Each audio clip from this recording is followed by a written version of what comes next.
Donc, trois idées reçues donc sur la programmation urbaine. Eh bien, ce sont finalement pour nous trois représentations fréquemment rencontrées sur le terrain. Donc sur le terrain, bien sûr, dans le cadre de notre pratique professionnelle, et puis que nous intervenions, quel que soit le territoire, en territoire métropolitain, en territoire rural, sur des petits ou de grosses opérations urbaines. En tout cas, ces idées peuvent être portées par les maîtrises d'ouvrage elles-mêmes, les élus, les services, autant que par les professionnels, en réalité, qui les accompagnent aussi, que ce soit les bureaux d'études et les maîtrises urbaines notamment, qui vont revenir dans la discussion d'aujourd'hui. Et ces idées reçues, elles peuvent avoir des conséquences très directes sur le projet, son déroulement, et puis sur la qualité finalement même de l'opération en question. Alors, entrons dans le vif du sujet et commençons par cette première idée reçue. Commençons par mettre les pieds dans le plat, si vous voulez. Et cette première idée reçue, c'est celle que l'on entend parfois. En matière de projet urbain, un dessin sera toujours plus efficace qu'un programme. Alors, on pourrait commencer par cette citation de Jean-Louis Subilo, ancien grand maître d'ouvrage, qui avait dit, et c'est toujours d'actualité, je suis extrêmement frappé qu'en aménagement urbain, très souvent, le maître d'ouvrage pose aux équipes de conception bien des questions auxquelles lui-même, maître d'ouvrage, aurait dû répondre.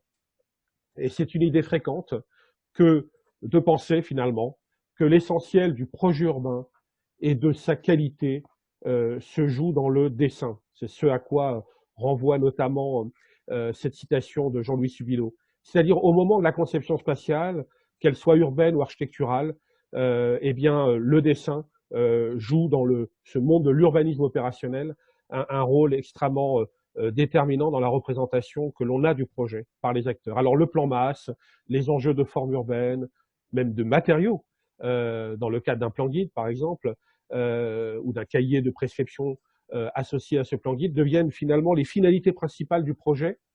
Eh bien, souvent on le constate au détriment de son sens, de son contenu. Il ne s'agit pas de remettre en cause l'idée qu'il puisse y avoir un plan guide ou un cahier de prescription, bien entendu, mais effectivement, lorsqu'il est l'unique finalement référence pour les acteurs du projet, eh bien cela se fait au détriment du sens, du contenu du projet. Alors on peut parler de culte de la solution, qui consiste finalement à attendre des réponses, eh bien sans prendre le temps de formuler la question initiale et la question ou les questions tout court qui doivent fonder, selon nous, le projet. Alors les conséquences. Les conséquences, c'est que cela va introduire eh bien, un véritable biais dans la façon d'élaborer le projet, et les conséquences sont assez directes. Ce sont bien souvent les démarches de projet qui patinent, une image qui a été figée trop tôt dans l'esprit des gens, sans que les arbitrages clés concernant le positionnement, voire l'opportunité du projet ne soient clairement établis. Alors la maîtrise d'ouvrage perd progressivement le fil en difficulté pour formuler et faire atterrir finalement ses ambitions.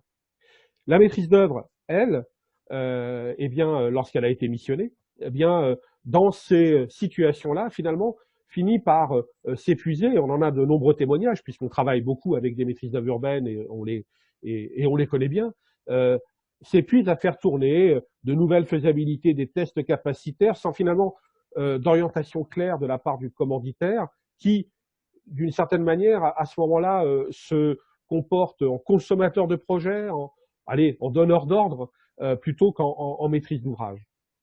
Bon, dans le pire des cas, l'opération qui sort de terre, eh bien, sera d'une certaine manière peut-être une coquille vide, en tout cas mal pensée en termes de contenu, c'est-à-dire de programme, déconnecté de son territoire.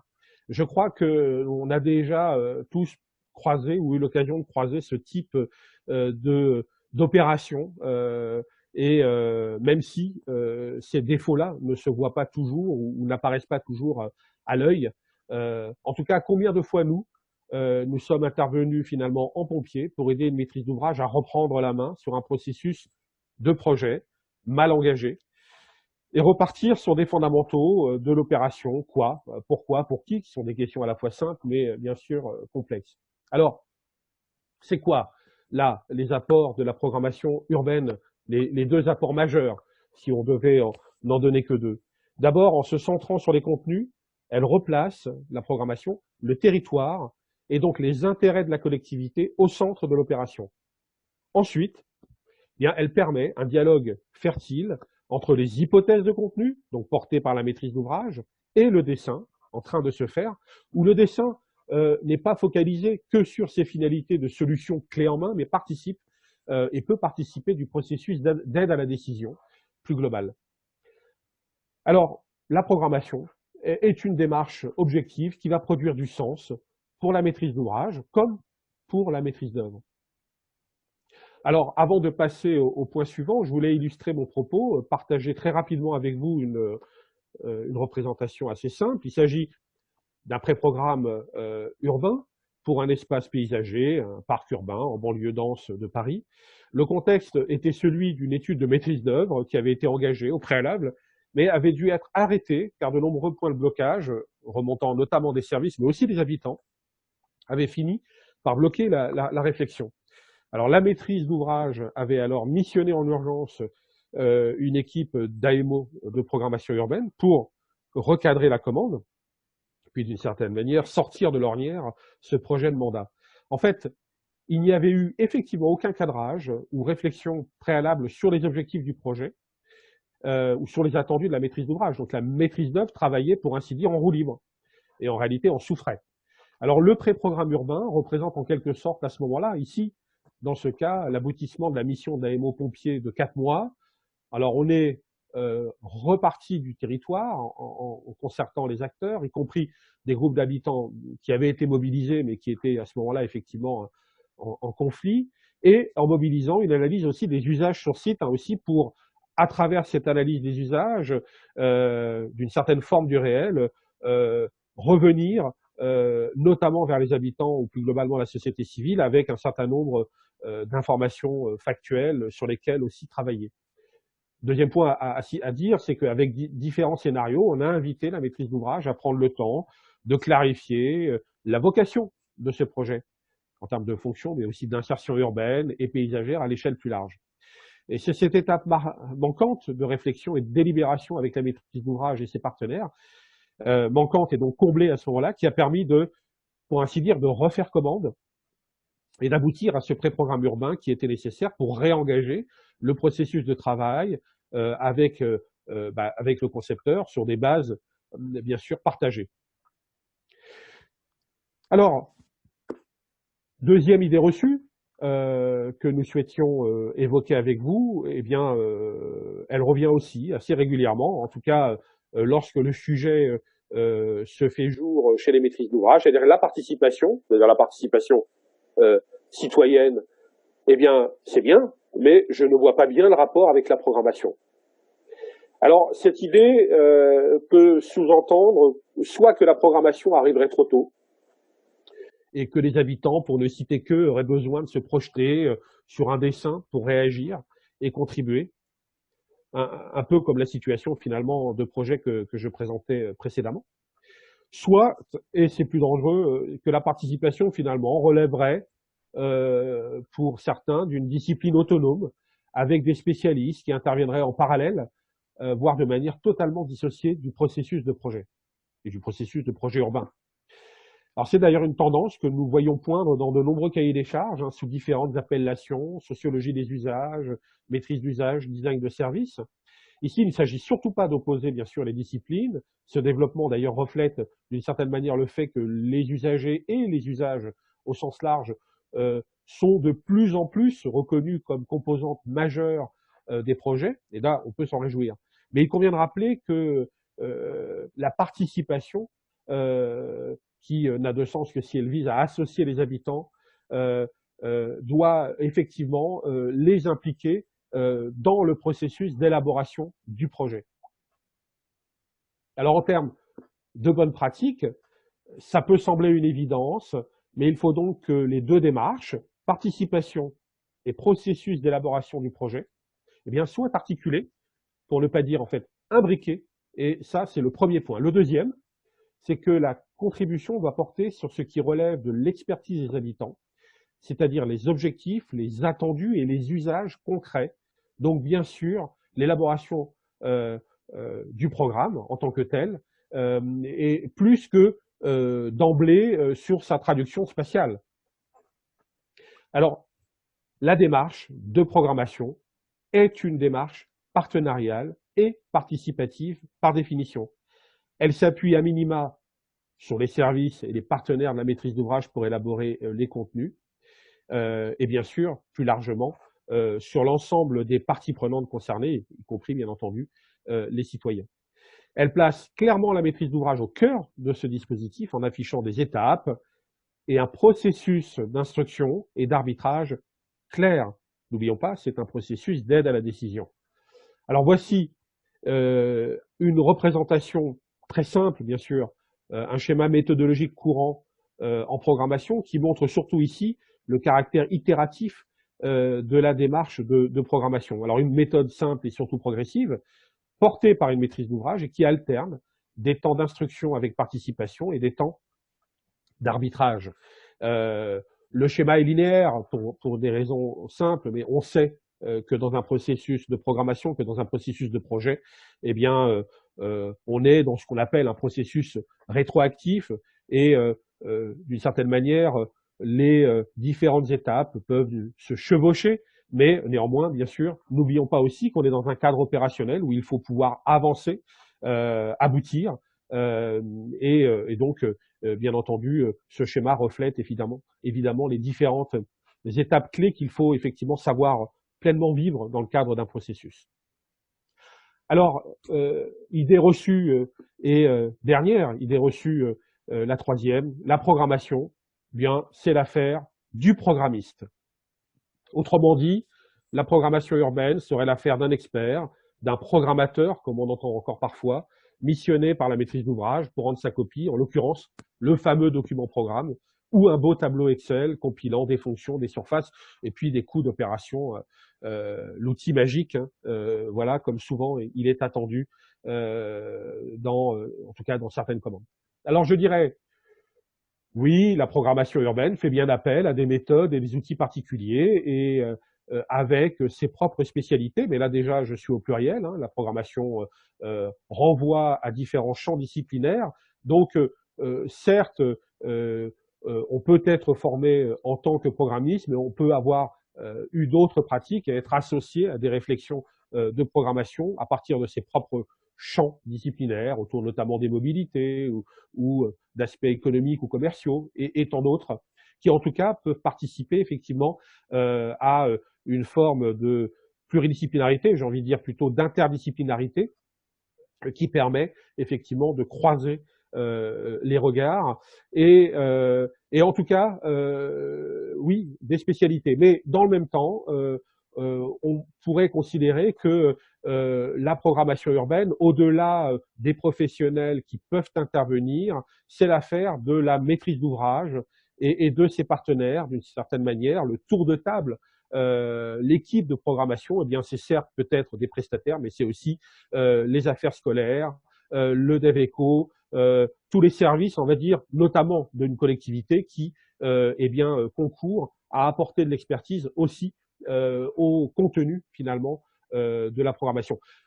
Pour nous, la programmation, c'est la démarche de projet, de la maîtrise d'ouvrage urbaine.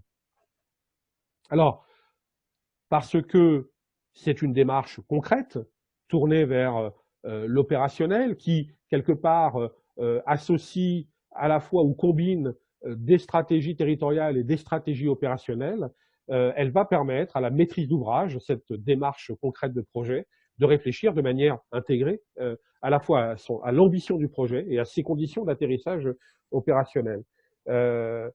Et au-delà des collectivités, au-delà d'aménageurs, la programmation urbaine, en tout cas, renforce la maîtrise d'ouvrage, et qu'elle soit publique, mais aussi privée, bien entendu. Et il s'avère que par des phénomènes d'évolution de la commande, on voit de plus en plus d'opérateurs privés agir à cette échelle. Voilà, alors, 3 idées reçues. En conclusion, je dirais que, comme vous comme vous, nous sommes témoins et acteurs depuis plusieurs années de nouvelles situations de projets auxquelles sont confrontés les maîtrises d'ouvrage, avec moins d'argent, plus de paramètres à intégrer, plus d'attentes des habitants, de la société civile, de mobilisation. On sait aussi que, bien sûr, l'actualité sanitaire et économique et sociale que nous traversons actuellement renforcera, soulignera certainement le besoin d'un développement cohérent et solidaire à l'échelle locale. Or, nous sommes convaincus que tout acte d'aménagement ou de renouvellement urbain, quelle que soit sa taille, a des conséquences sociales, économiques, environnementales. On insiste beaucoup sur le fait que l'acte de transformation de l'espace est un acte radical, parfois violent en réalité pour ceux qui participent de l'écosystème du territoire. Donc il faut le prendre avec à la fois les précautions et une capacité à intégrer les acteurs sur les bons sujets, les bons enjeux.